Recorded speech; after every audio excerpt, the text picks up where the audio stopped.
welcome. Welcome to the live stream. I hope you guys are hearing everything okay. I hope you're having a great Monday. We're halfway through October, the spookiest month of the year.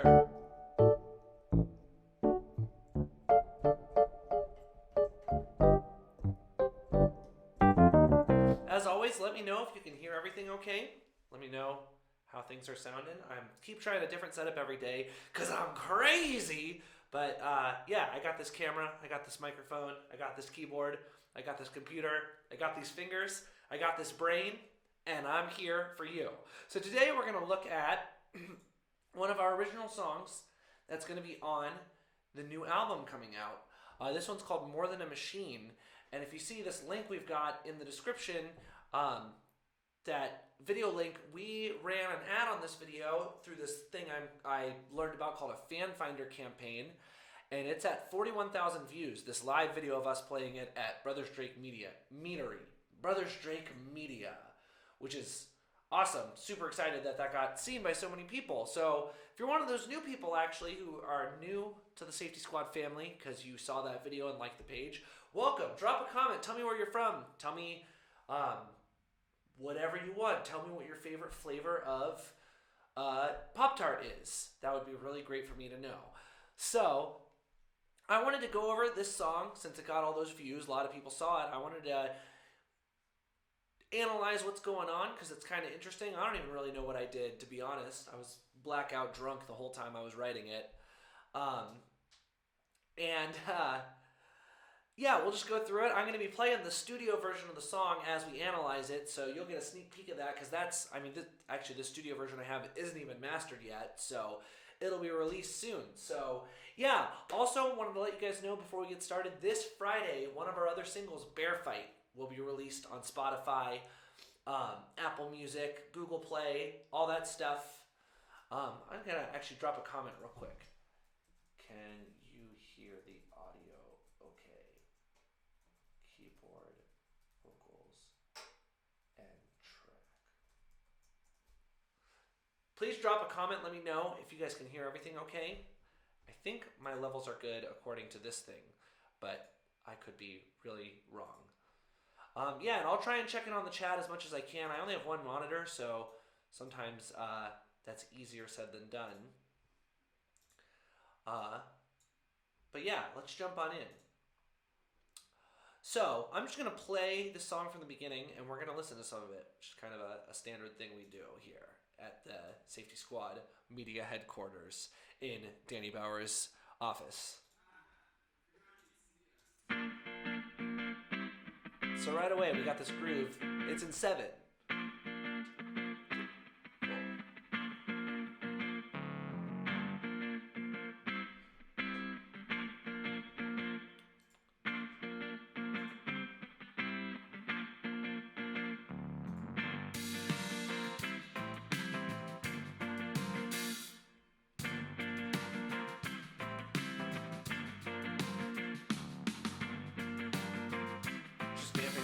Part. And here comes the melody, right at letter A.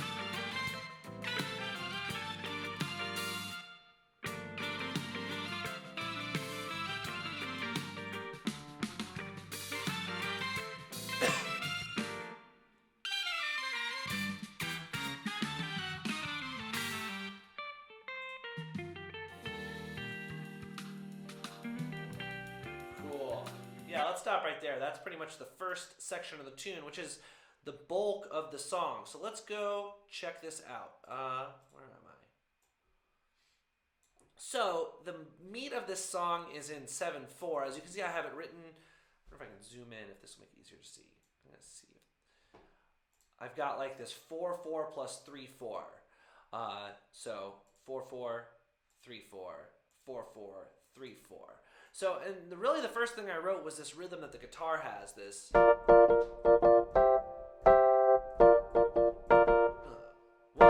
3, 4, 1, 2, 3. That's hard to do. 1, 2, 3, 4, 1, 2, 3, 1, 2, 3, 4, 1, 2. Yep. So it's kind of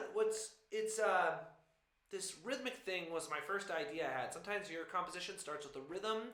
Sometimes it starts with getting hit on the head with a bowling ball. Sometimes it starts with a melody or harmony. This one was with the rhythm. Basically, I heard this ba ba da ba da ba ba ba ba da ba da ba ba da ba da ba ba ba ba da ba da. And basically, if you notice this ba ba da ba da, one e and one e and one e and 3 4 1 and e and. It says ba ba da ba da. That happens in this first measure and in the second measure. And in the first measure, we have the ba ba da ba da 3 4 ba ba da ba da whole ba ba da ba da ba. I really like this when you got an odd meter thing. Sometimes you can. Jim is grabbing his guitar. Yeah, join in, man. Obviously, I can't hear you, but you can play along while I'm playing and read the chart.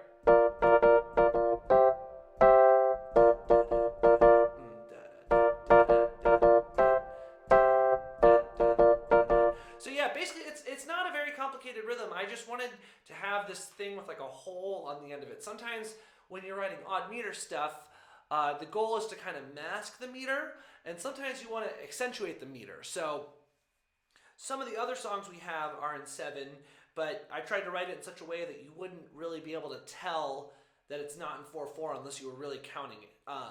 This one kind of actually has that element where you can just do this the whole time and it's going to groove, but I really wanted to make a point about where the extra beat is, and the way I did that was by having the band not play.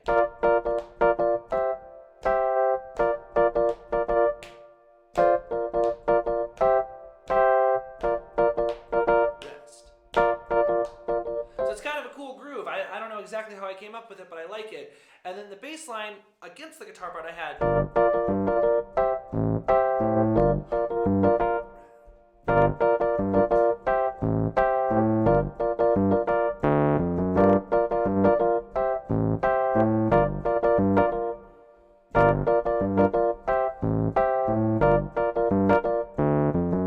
So again, it's kind of one of those things. We've talked about this if you've watched the last couple lectures, if you're a top fan of my joke of a class.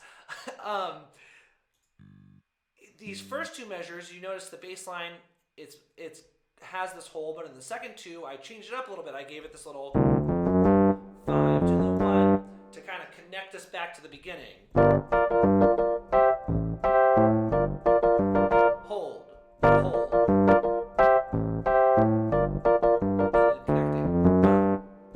Kind of just give it a little forward motion so it's not stuck. As you can turn this 2-bar phrase into a 4-bar phrase just by changing one note, right? Or one beat, adding one thing, making it real simple like that.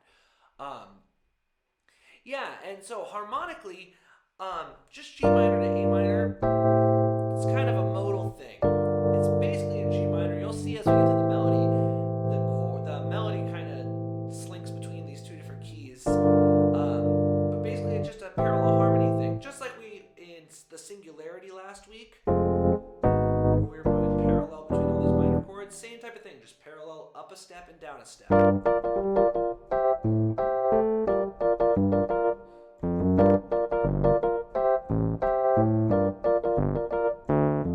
Yeah, and so the title of this tune is called More Than a Machine.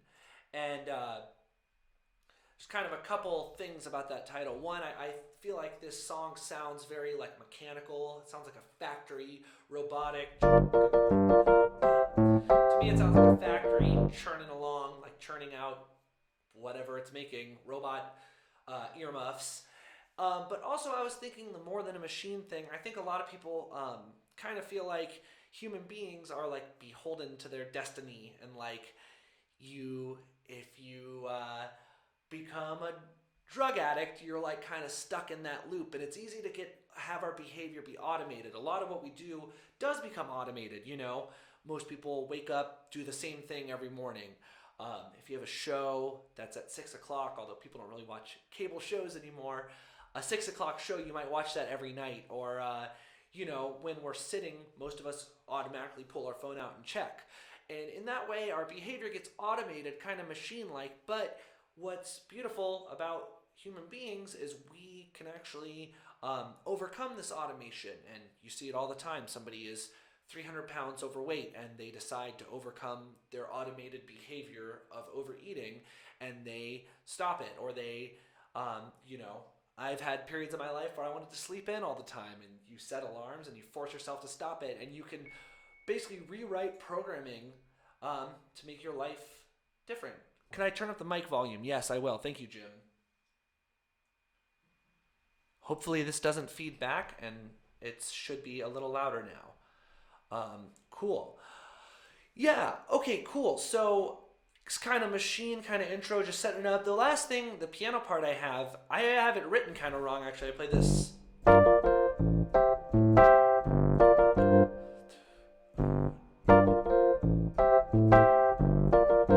So I'm actually going to change that real quick, because I think I can do that quickly.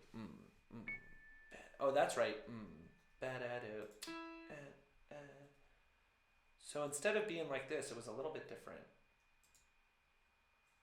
Oops.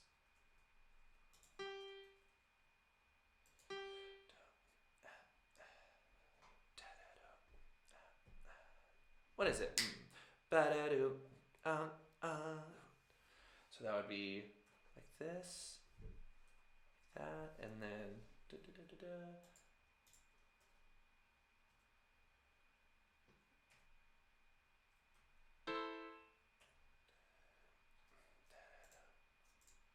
sometimes you write something in a score in a certain way, and then it really actually shouldn't be like that, and then you change it, but then it doesn't get changed in the score because this is like my part.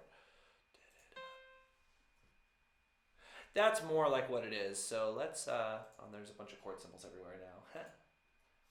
Let's see if we can do this so you guys can see what's going on. So, well, that's not quite right either.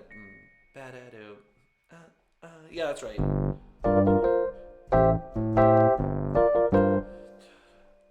So it's kind of these piano part is like response to the guitar part. Da da da da da do da da da do.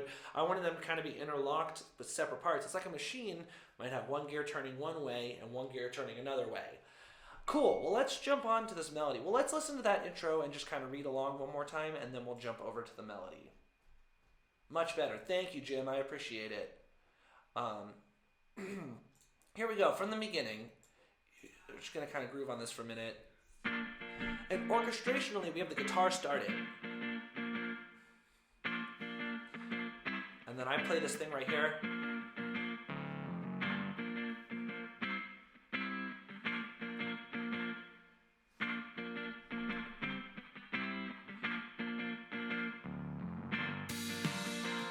One more thing I want to say actually is notice the drums, Max came in on beat 2 right there, which is pretty cool. Another way to make things a little more interesting, it's easier for every instrument to come in on beat 1. It's like every time it's like, oh, an instrument will play a thing, and then everybody else comes in on beat 1. But me and John come in on the last beat, beat 3 of the 3/4 bar, beat 7 of the phrase, if you will. And then Max comes in on beat 2. It really makes for a surprising, kind of interesting entrance.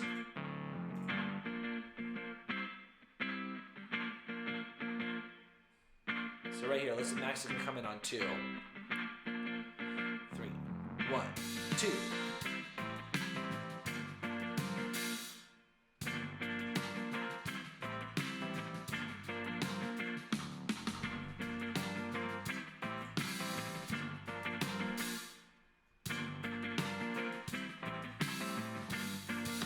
And here's the melody.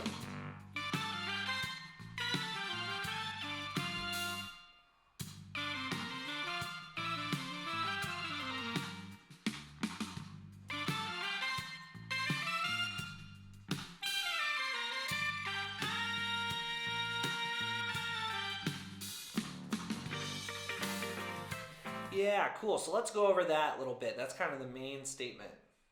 Yeah, school's in session. Watch out. Get your I'm going to be grading you guys hard. I can't think of a joke fast enough, but school is in session. And you're all in a lot of trouble. So, we got this.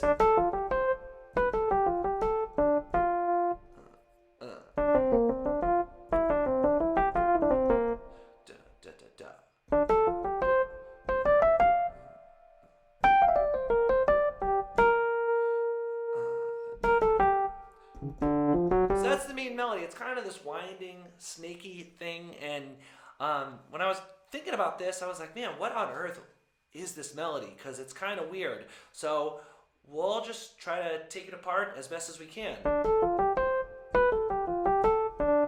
Those first two measures, and we're all in concert pitch here. And I've got tenor sax and trombone, not because they play it, but not on the record, but just in case we wanted one of those on a gig, so they could play along with us. So first thing I want to point out is the orchestration of the melody. It's alto sax and this crazy synth sound. Let's listen to that one more time.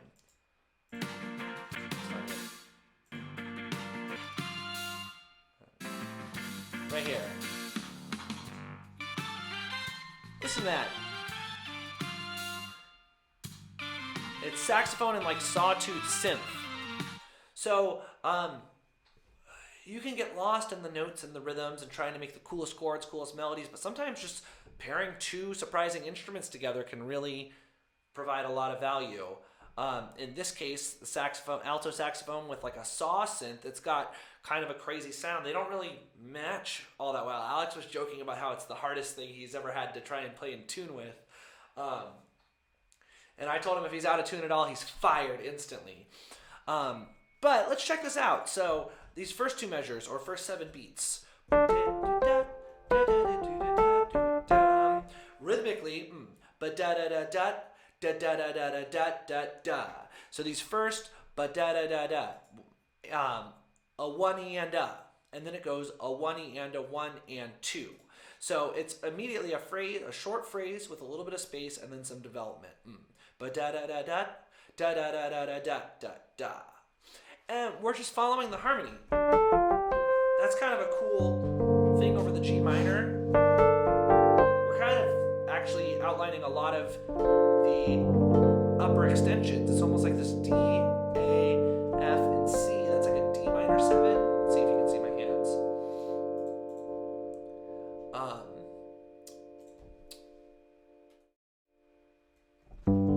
D, F, A, and C.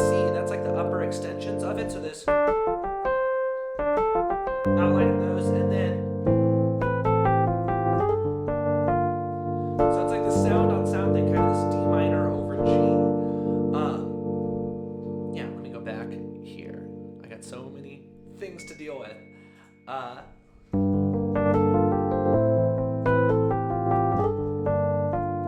So then it's the first 2 beats are G minor.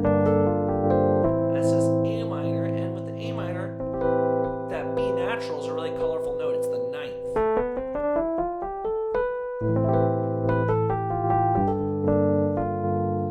So if you notice this, the first 3 notes are D, A, F, and then the last 3 notes are A, D, F. So the thing kind of closes in on itself. Kind of interesting. Box the phrase in. It starts on the D, ends on that F. Kind of has this upward thing, and then brings it back down. So that's kind of the opening statement. A lot of what comes after that is based off of that. So I think a lot of the rhythmic theme of this song is da da da da, 2-E and a 4-E and a 1 and 2, 3, 1, and a 2-E and a 4-E and a 1 yeah. So ba da da da da. It's like a rhythmic cell that sets up a lot of what goes on in the song. So, and the melody kind of snakes through it. A teacher once explained to me 3 categories of melody. There's like a lyrical melody, which a lyrical melody would be like.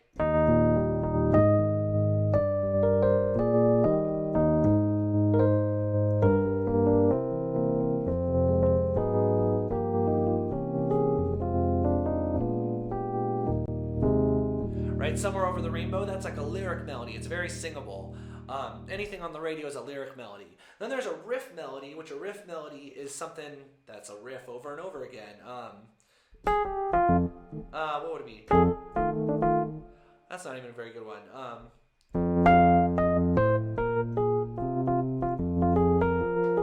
And then again.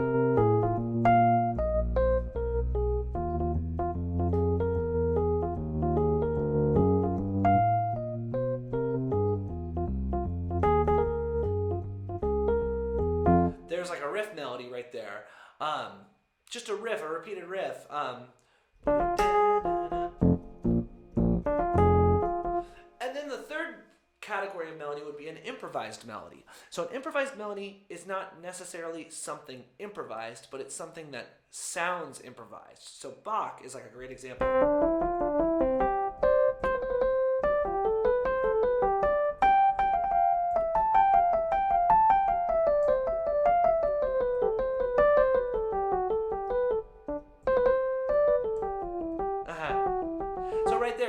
Melody. It doesn't sound, it sounds like it's just flowing, being made up as it's going. It doesn't have this, I wonder if you guys, it looks like I'm frozen on here. I hope I'm not frozen to you guys. But yeah, so there's a lyric melody, riff melody, and improvised melody, and this song would fall under the category of a improvised melody.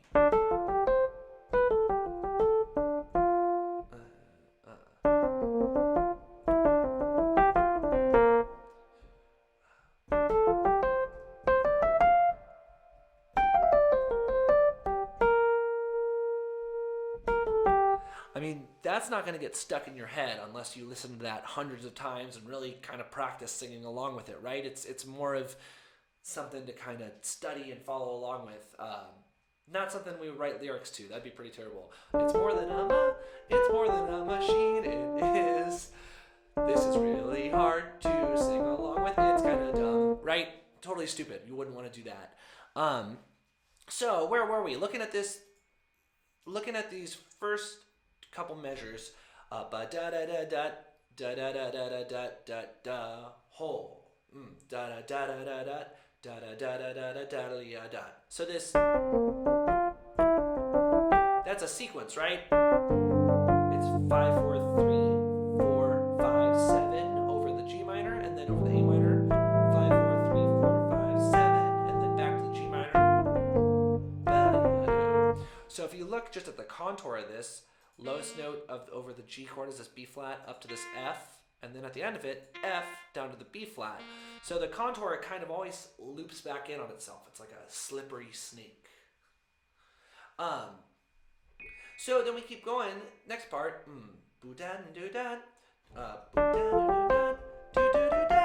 so this, you notice this set of notes right here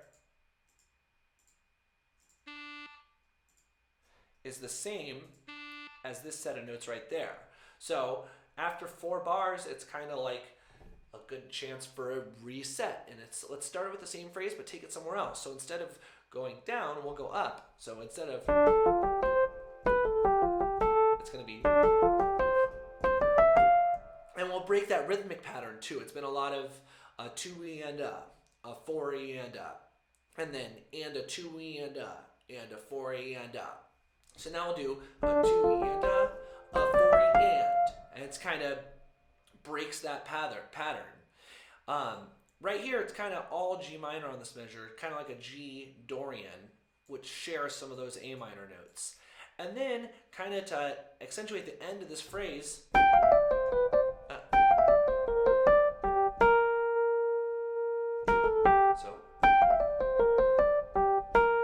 kind of a faster rhythm.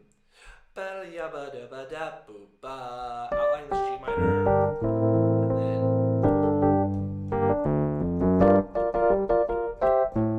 back to that initial groove.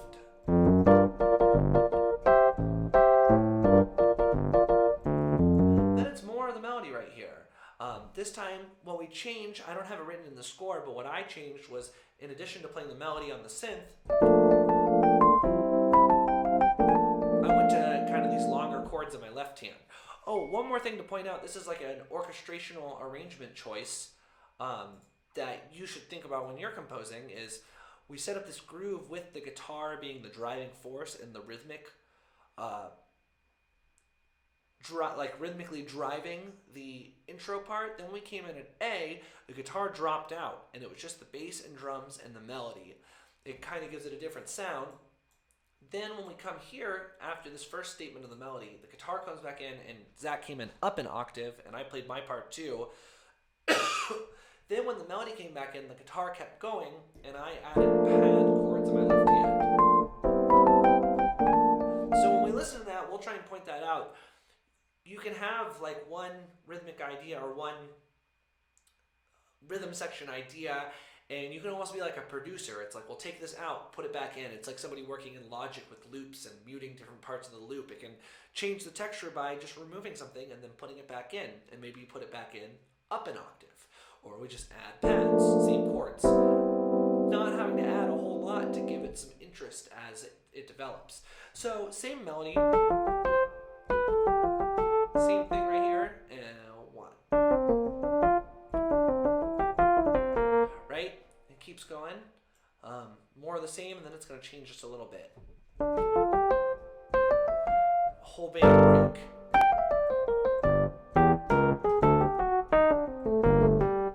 So here, I wanted something kind of as like a absolute like period exclamation mark at the end of the section. So we have a break. Same line from before, but before it went. But here it's going to be rhythmically a full band rhythm.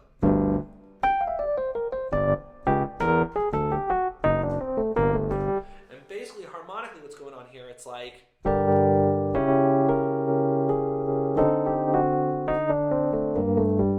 G minor to like an A7, kind of even almost like a E half diminished, A7 to D7 to G minor.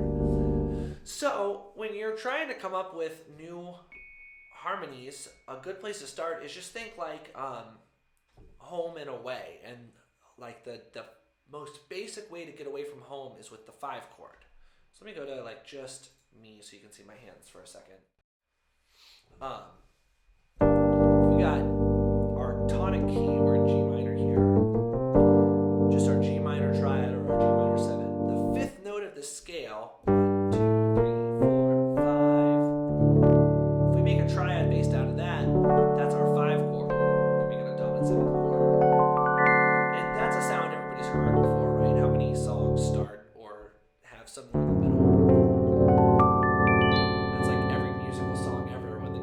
Like, well, it all began long ago. And they start the song, right? So you can always look to, if you're trying to, well, it's like, I want something that's going to set up kind of a punctuation mark. That's a very strong punctuation mark. I mean, Beethoven would literally go.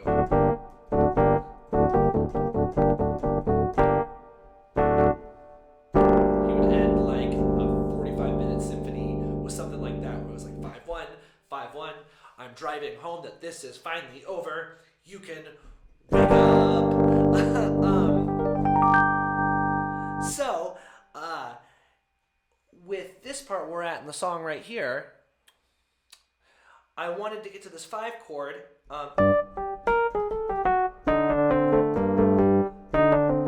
Really strong.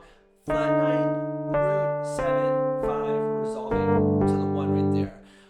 Leading up to the 5 chord, you can just reverse engineer in fifths. So a 5th above D is A. So, you know, we could do D7 to G minor. And that's cool. But what if we did A7 to the D7 to the G minor? That's even more cool. What if we did E7, which is a 5th above the A, E7, A7, D7, G minor?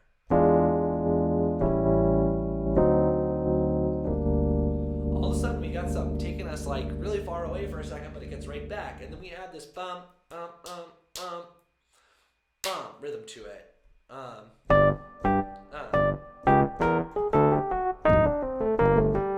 Pretty interesting. So that's kind of a full band thing that happens right there. let us keep going. Actually, let's listen through that melody up to there, and then we'll keep going.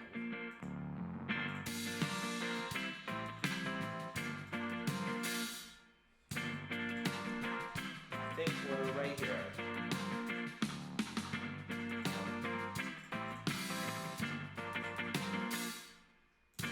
Okay, here we go. 3, 4, 1, 2, 3.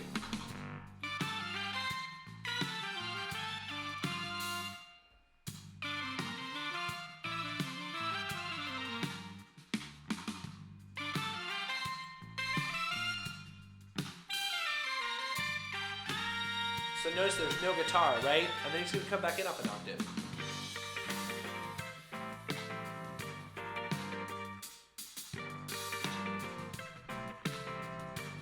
And then I'm going to play chords on my left hand here, while the melody's going on.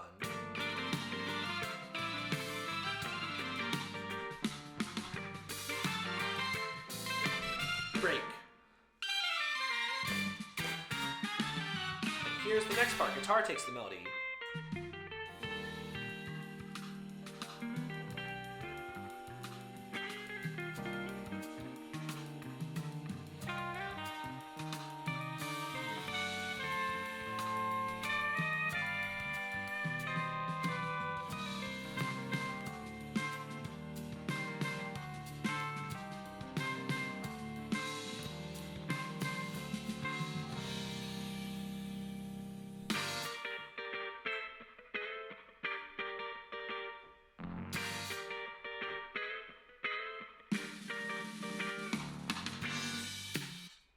Cool, so let's talk about this bridge, this B section we got right here.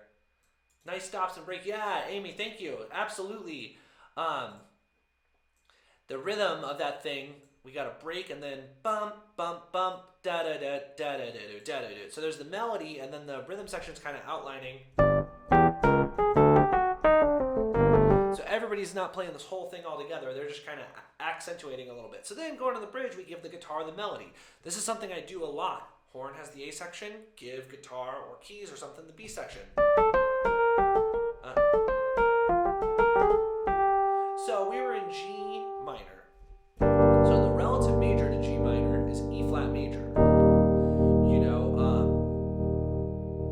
or sorry, that's not totally true actually. The relative is B flat major. But E flat major shares a lot of the same notes. You know, G, B flat, D is our G major triad, or our G minor triad. But if we put that all above an E flat, that's an E flat major 7. They're very related. It's kind of like the 4 of the relative major B flat. I can't believe I said that. That's recorded into history forever. So going there, it's a natural place to go. 5, 1.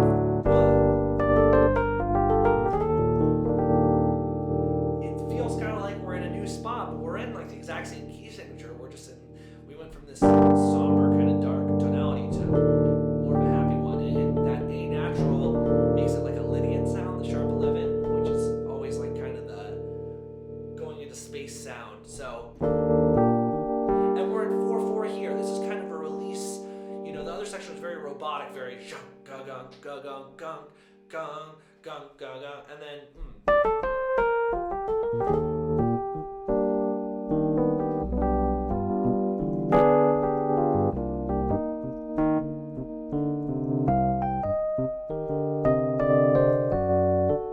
It's way more smooth, kind of silky. It's like, you know, if you're imagining it's like a soundscape, landscape. The first part might be like the camera's going through the factory looking at all the parts moving and stuff, and then this is a new scene. It's like up in the clouds. The robot's built like a craft that's flying through the sky or something, right? Not really what I was thinking, but you could assign colors or textures or scenes to the music and see how the different sections can flow in different ways. So it goes to this E flat major 7, and then so this is a G7 over B. It's kind of a surprising spot to go, but this is a 5 of the 4, taking us to a C minor. So we can almost think E flat's the relative major to C minor. We can think the bridge, we went to the color of the 4 chord, the 3 of the, that's too complicated. It's basically like flat 6, and then 5 of 4, and then into 4. So in a couple things here, I am bad at writing out parts for myself because I just come up with my part once I get the whole band there, but I double this bass line right here on the keyboard.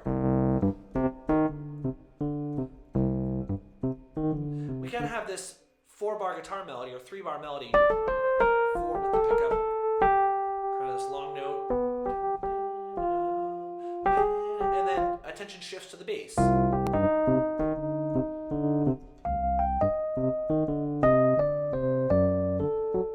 So kind of 2 bars of this bass line, ba da da dum, da da da da, and then different. Ba ba ba ba da da da da da da da da da da. Back to the other thing, right? So the guitar ends the phrase with this, and then saxophone mimics him. And then guitar has more melody with the saxophone harmonizing above.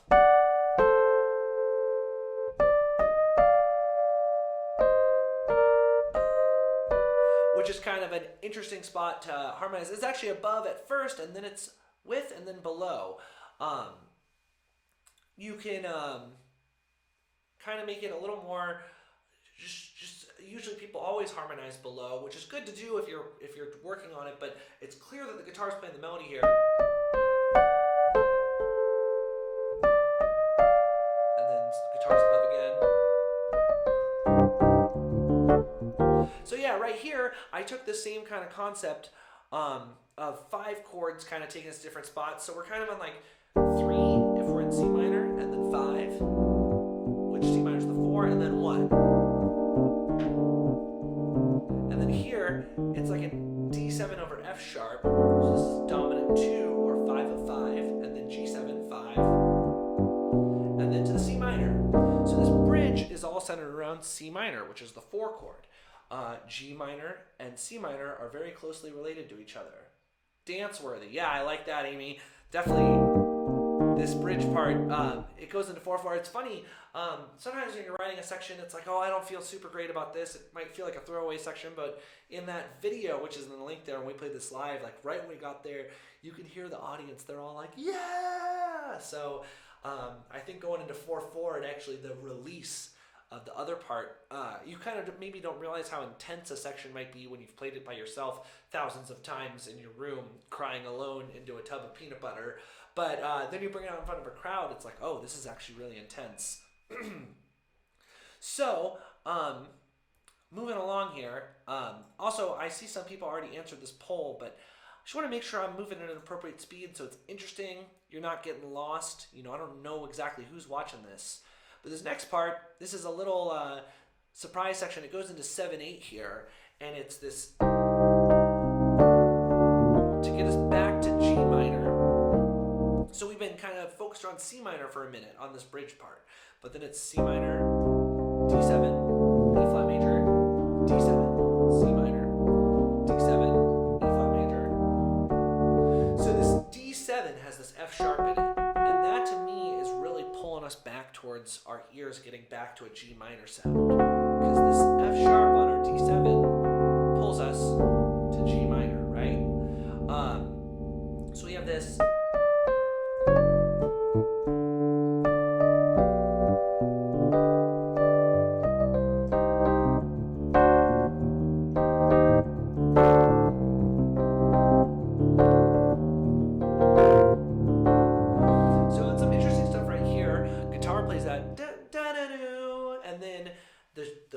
Shifts. The keyboard, I just have written these thirds right here, but I played more like a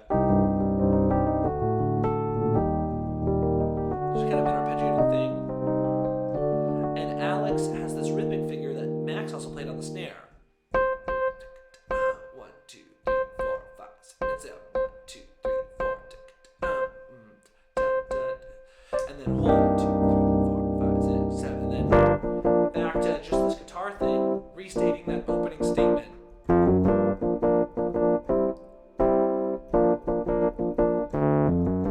So let's listen to the bridge one more time. time, kind of hopefully with a new light on it. So one more thing to say is also, I've talked about this in the other songs, if the A section rhythmically is more choppy, more shorter phrases, more angular, make your B section more lyrical, or vice versa. This can totally be said with this tune, right? The A section's all this choppy kind of stuff, and it goes to these longer notes. Long, long.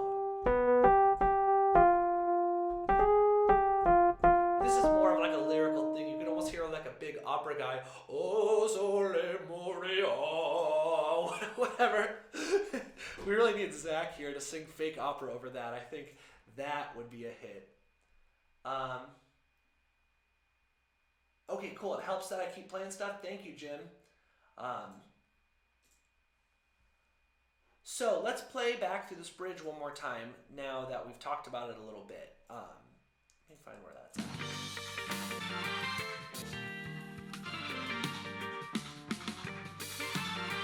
Okay, we're right here, measure 22. Here comes the bridge.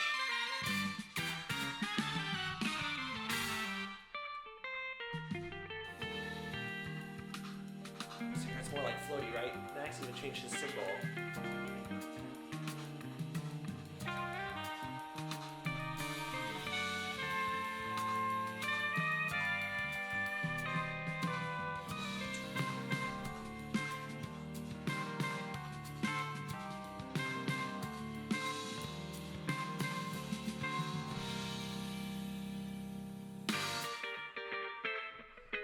Back to the beginning, right?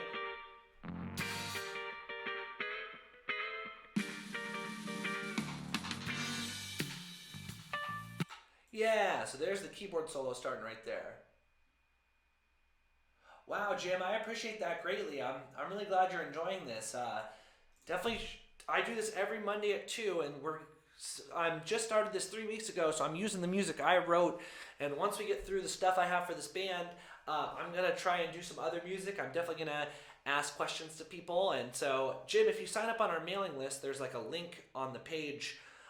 You'll get a free download of one of our songs, plus you'll get emails about when I do these and updates with some stuff. So I'm really glad you're enjoying this. Yeah, so, man, time goes by so fast on these. I think I'm good, and then also we're 45 minutes in. So what's interesting right here is on this 7/8 part, that when Alex is playing that, 1, 2, it's like a background line. It's like hits. It's easy when you have a horn player to think the horn player's got to play melodies, got to play stuff with notes in it, but they can play a rhythm. The horn player can play something rhythmic that makes them more of a rhythm player. And again, orchestration thing. Saxophone earlier was playing with a saw synth. Now he's playing with the snare drum. 1, 2, just kind of mix it up. Surprising section, back to the first thing. So now for the solo section, I wanted it to be the same but also different. So what I did with my genius 200 IQ brain is I made it like a 12-bar blues, but it's in 7 and it's weird. It's kind of like a 6-bar blues. So most of you, I'm going to assume you know what a blues is if you're checking out this music. Normally 12 measures, 1 to 4, back to 1, and then usually some sort of 5, 1, maybe 5, 4, 1, or 2, 5, 1 to round it out.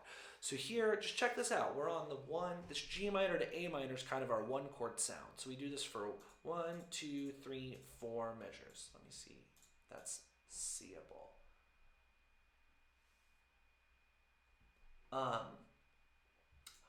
Yeah, so we've got this, this is like our 1 chord sound.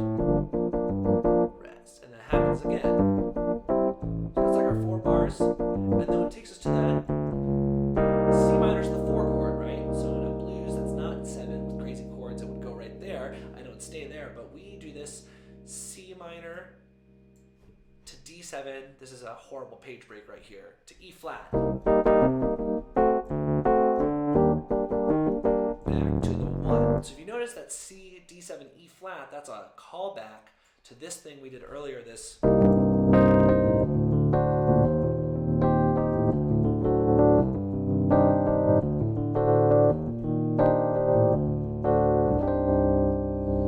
of cool. thought, well, we're going to the 4. What if we make that kind of like part of a blues, but it's a little different? So 4 bars on basically the 1 chord, 2 bars on basically the 4 chord, and then back to 2 bars on the 1 chord. And then I wanted some kind of surprising chords. I didn't just want to go to like some sort of 5 chord thing. So it goes to this like these parallel major chords. A flat major, B flat major, E major, F sharp major, and then back to the thing, back to the original riff. So, again, theoretically, not totally sure why that works. It's like flat 2 to 3, then like natural 6 to sharp 7, or natural, I don't even know what you would call that, F sharp major 7. It's like out of harmony, out of like, what's the term? Functional harmony. It's just parallel major chords. I wanted something surprising and out of the way. Well, we've had a bunch of minor chords, so a major chord would be surprising. And what about major chords really not in the key? A flat major 7, super not in the key. But B flat major's back in the key, so it's kind of like way out of the key, back in the key. And I wanted this up a whole step motif, so I went way out of the key, still way out of the key, but up a whole step. And this one's just a half step away from home base. So if you listen to the whole progression, it's a blues. Here's a 1 chord.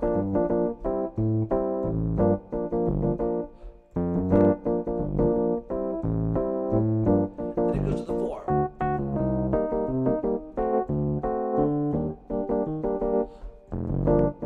Back to the 1. Now here's the 5 chord part. We go into 4, 4. 1, 2, 3, 4. 1, 2, 3, 4. Back to the 1 chord sound. And then here's the top.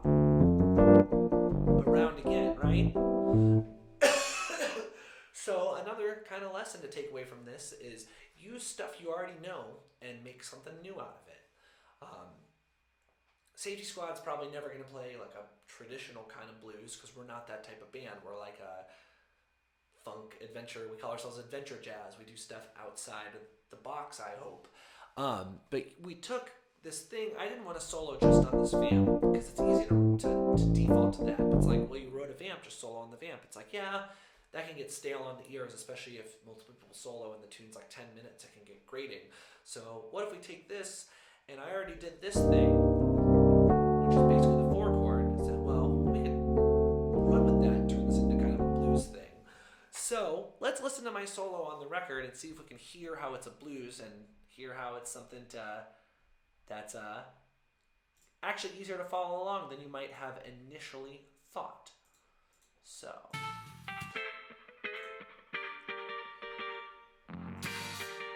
here we go, right here.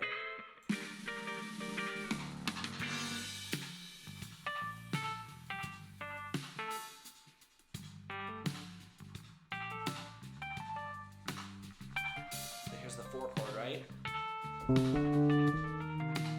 Back to the 1. And then here's the crazy part. 1,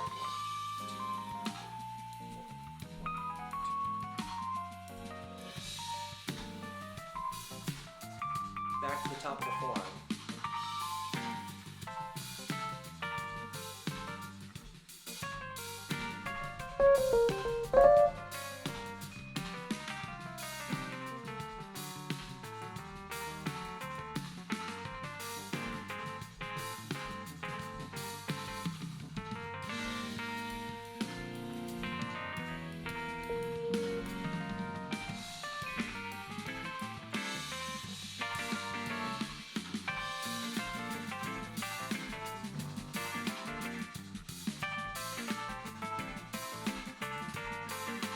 Here's the 4 chord.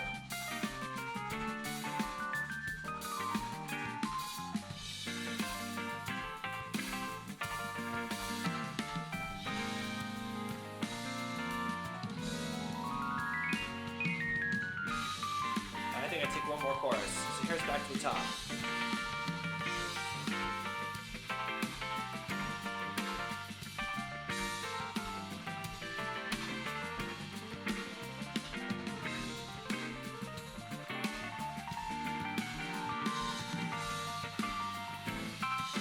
Here's the 4 4 bars. Yeah, and we'll keep playing through. Here's like kind of a shout chorus using the key section chords.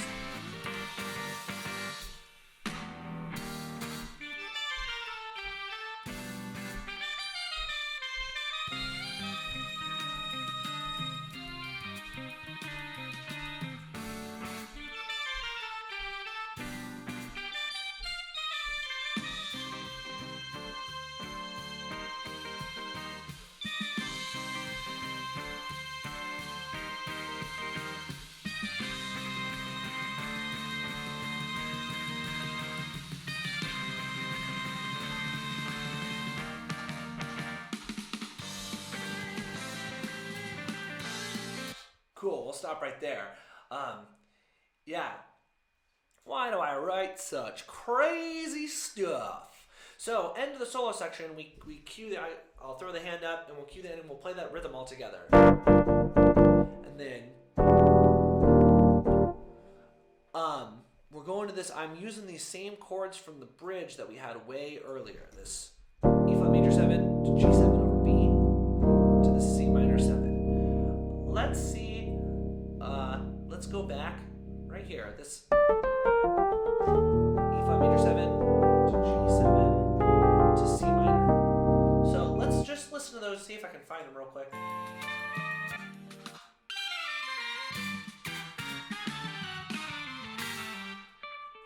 So E flat major 7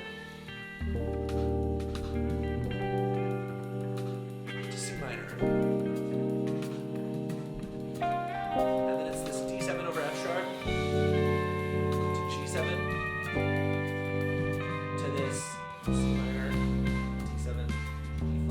So that happened earlier in the song before the solo. Then after the solo, we do that same progression but with this new material. But it's the same chords, it's just different melody stuff. Right here. E flat major 7, G7 over B. This same C minor bass line.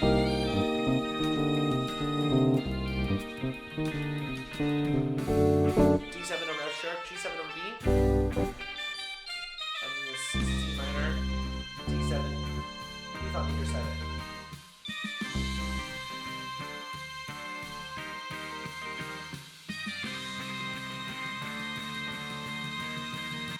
Got lost for a second.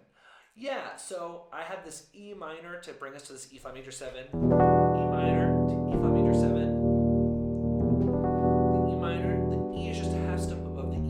So it takes us there. It has the G and the B, or common tones, and this B and this F sharp, which is the 9, 5, and 9, resolves down half step.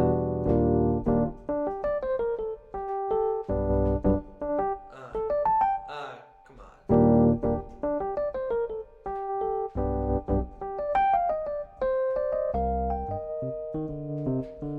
So I kind of wrote this new, which is more rhythmic and more like the A section melody stuff. Instead of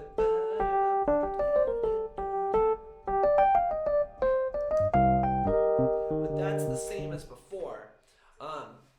So if you can look, I'm kind of running out of time and also running out of steam. Once you're like an hour in, you can get kind of tired. And you guys aren't blowing up the chat enough, so you're not keeping me riled up. Oh, wow. That's not a good idea.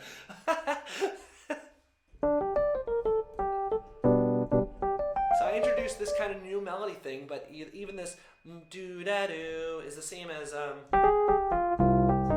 before. So again, kind of change the texture. Guitar, bass, and drums. Play these chords on this one. And then keyboard, I changed to a different synth sound.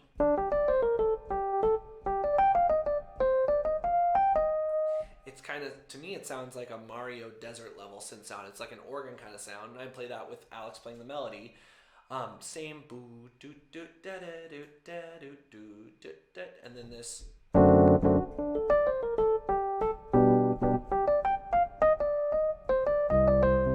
And then here we're in before at the B section when we got to this C minor part to do this C minor D7 E flat. We went into like a 7/8 thing, but here I kept this We had this rhythm that's been doing the whole song, right? I took that and I put it with these new chords. And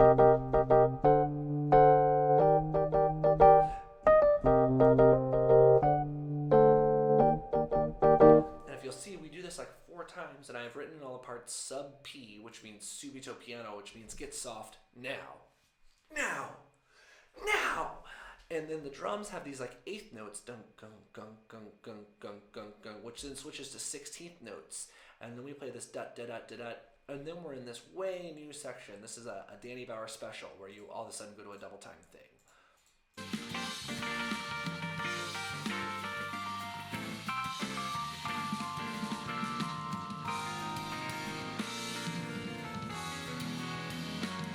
Here we go. Here's this bridge part again.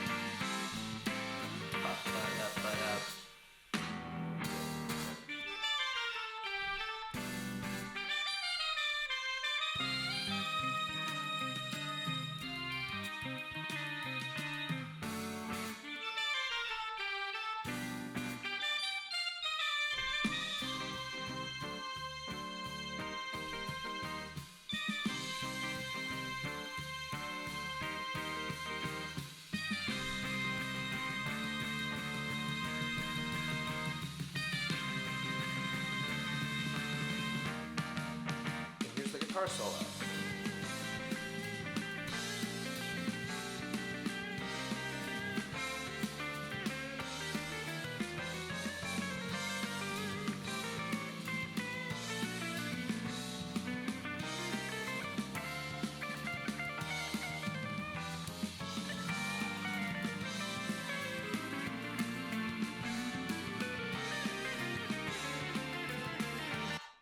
So yeah, doing this using the same rhythm, but having the drums kind of drive this double time thing.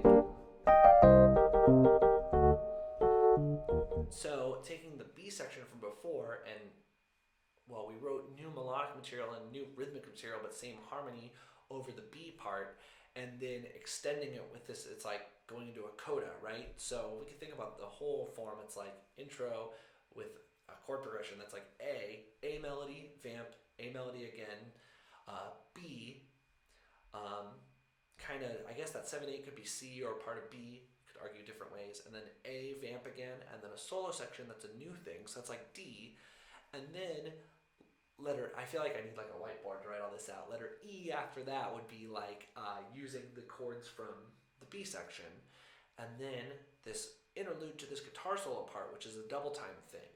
So I'm almost out of time. Actually, I am out of time basically, but I'll talk about this real quick. It's like 4 4 4 3 4 4 4 3 rhythmically. 1 2 3 4 1 2 3 4 1 2 3 4 1 2 3 1 2 3 4 1 2 3 4 1 2 3 4 1 2 3 repeats. And the harmony, it's like these. I wanted it to be this kind of ascending thing. So it's G minor, A minor, B flat major, B minor, C minor, D minor, E flat major, E minor, F minor, F sharp minor. So it's going up like G, A, B flat, B, C, D, E flat, E, F, F sharp. Now you might be asking yourself, Danny, how on earth does that work? All those chords are crazy. At pivotal moments, it lands on stuff that's like in the key of G minor. G minor, and then A minor off the beat, but then the next measure right on the beat, B flat major. Then off the beat, this B minor, but then the very next measure, C minor. That's part of the G minor scale. D minor is a little out, but not, that's probably the safest one that's out. E flat major, and then these 3 chords in a row bring you right back to the G minor. And kind of rhythmically, it's like on, off, 2, 3, on. So it's this ascending thing. It's fast. It's I don't really know. In just a minute, it's hard to explain everything going on here, but basically, it's an ascending progression, kind of taking you in and out of G minor, but mostly in G minor. The 3/4 bars, they just honestly, I just started playing and that felt natural to me. I think if you want to write stuff in odd meters, first piece of advice, listen to stuff with odd meters in it. Um, Second piece of advice is don't try to write something in a crazy meter. Try to write something like singable. Like don't try to, it's like I'm gonna write something in 7 and then it goes to 13 and then it goes to 17 and then it's 2 2 2 3. Like that's just too much to try and think about. It's like pick like a meter that you've already listened to and played some songs in that meter. So maybe you go, I want to do some odd meter stuff, and I know I've listened to a bunch of songs in 7. It's like figure out what the rhythms of those songs are. Thanks for being here, Jim. I appreciate it very much. I'll catch you next time. Yeah, we're over on time. I guess I am the boss, so it doesn't matter. But yeah, I just done a lot of stuff in odd meters, so don't try and like force it. Don't try to write something really complex and crazy.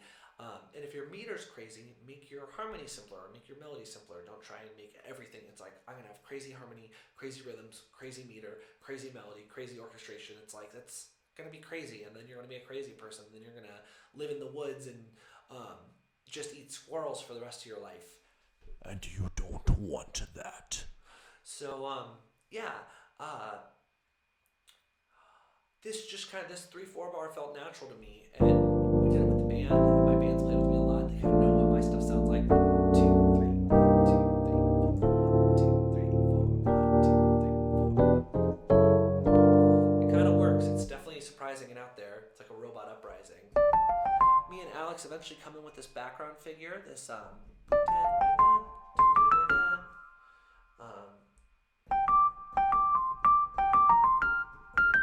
it's based off of previous material, the stuff in the section just before it, and some older stuff.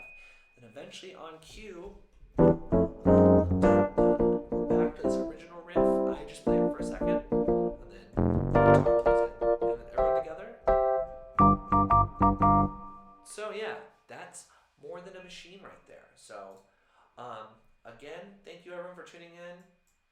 Amy, thanks for tuning in. I really appreciate it. I hope you're enjoying this. So let me go to the full screen to close out with my boy Lanky Kong in the corner. So again, I really appreciate everybody who was here, even if you were just here for a second. Check out the links I got in the description. I've got the link to the live video of this song, which I know some of you have seen. I've got the link to the website, to the Facebook page, to our Instagram page. This Friday, Bear Fight is coming out on Spotify, Apple Music, Google Play, all sorts of different streaming platforms. So go follow us on those if you haven't, and listen to it, please, because I think it's really good. And the more people that listen to it the day it comes out, the more opportunities it has to get on playlist and get in front of new people. We got a music video coming out soon, which I'm excited about. And if you're in Columbus, come see us on October 31st. And if you're not in Columbus, check our website, because we got a tour in December and we got those dates up there. So yeah, thank you so much. Stay safe. We'll catch you for the next cadet training next Monday.